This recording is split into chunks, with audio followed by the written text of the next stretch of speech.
बेकार भईनी होता इनकम ना बेरोजगार भईनी।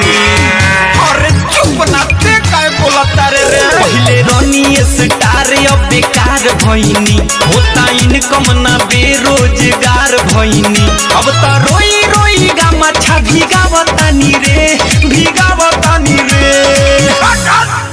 तेरा बहिनी का कमरा का भैंसिया रे देख लिया ये हमार भैंसिया इज्जत से बतियावा। हम टिकटॉक स्टार है। टिकटॉक स्टार हवा तो खेतोनिया में का कहता खेतोनिया में। अरे का बताई टिकटॉक बना बना बतानी रे बंद भइल भैंस चरावतानी रे। टिकटॉक बना चलावतानी रे बंद भइल भैंस चरावतानी रे। टिकटॉक बना चलावतानी रे बंद भइल भैंस चरावतानी रे।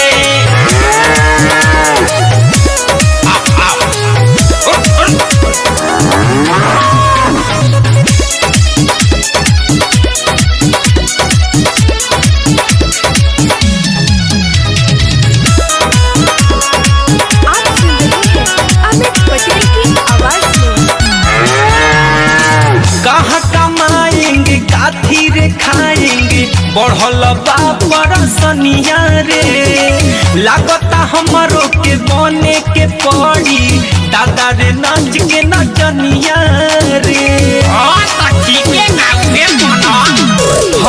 कहाँ कमाएंगे काथी रे खाएंगे बढ़ल बापर सनिया रे। लागता हमरो के बने के पड़ी दादा रे नाच के नचनिया रे। अब तो दिनों रात मुँह खाली बावतानी रे बावतानी रे। दादा 5 मिलियन फॉलोवर रलो सारा कोयल धोइल माटी में मिल गई।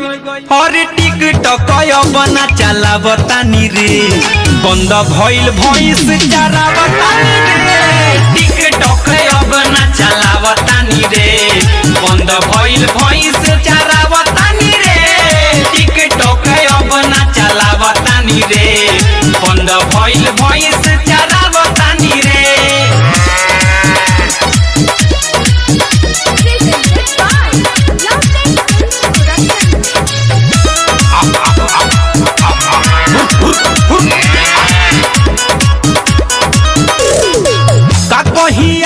रे उठता बहुते दर्द हमारा भीतरिया रे।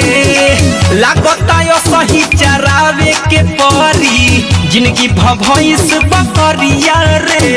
अरे मर्दे पियाई तो खोसिया हमारा के दियो।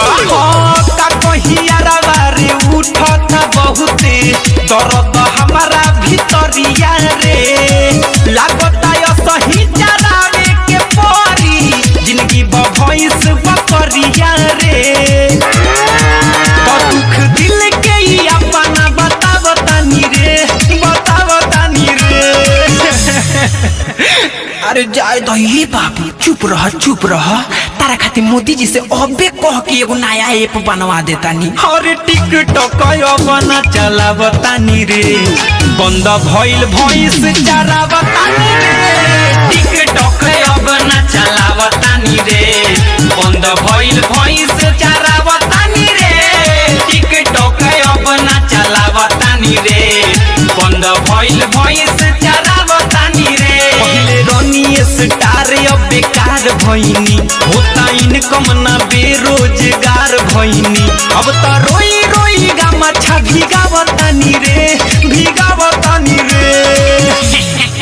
अरे अमित भाई अब जवान भाई का टेंशन ले थवा मर्दे चला हमरा साथे दिल्ली ओही जे पंचर साटल जाई ना तो अंडा बेचल जाई। बाग तोरा बहिनी के।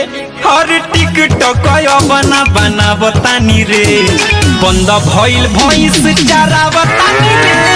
टिकटॉक बना चलावतानी रे बंद भइल भैंस चरावतानी